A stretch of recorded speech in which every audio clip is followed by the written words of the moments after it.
Farzand tarbiyalashning 4 oltin qoidasi bor. Birinchisi, farzand sizni eshitmaydi, farzand sizni ko'radi. Sizni orqangizdan u qaytaradi. Ikkinchisi, baqirish kerak emas bolaga. Baqirilgan bola bilan tushuntirilgan bolaning ikkita farqi bor. Farqi shundaki, baqirib tarbiyalangan bola bu ichidan qo'rquv bilan ichidan sinib qoladi bola. 3-qoida bu hozirgi eng muammolardan bittasi bu telefon. Biz telefonga ko'proq e'tibor beradigan bo'lib qolganmiz. Telefon emas, bolaga e'tibor qilish kerak. Va 4-si bu qancha bolani maqtasangiz, qancha unga mehr bersangiz, uni o'zida ishonch kuchayadi. Ishonch bilan o'sadi.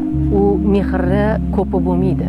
Mehri qancha bersangiz mehr kam. Shuning uchun mehringizni hech qachon ayamang. Maqtovni ayamang. Agar siz kichkinagina narsasiga ham e'tibor berib uni maqtasangiz, u undan ham ko'proqga erishaman deydi. O'shaning uchun har bir detal, har bir kichkina narsasiga e'tibor bering. Qancha uni maqtasangiz, qancha uni e'zozlasangiz, qancha unga mehr bersangiz, u o'zida undan ham ko'proq maqtovlarga erishishga xohlaydi. Mukammal ota-ona bo'lish shart emas, lekin mehr va e'tibor berish bu shart.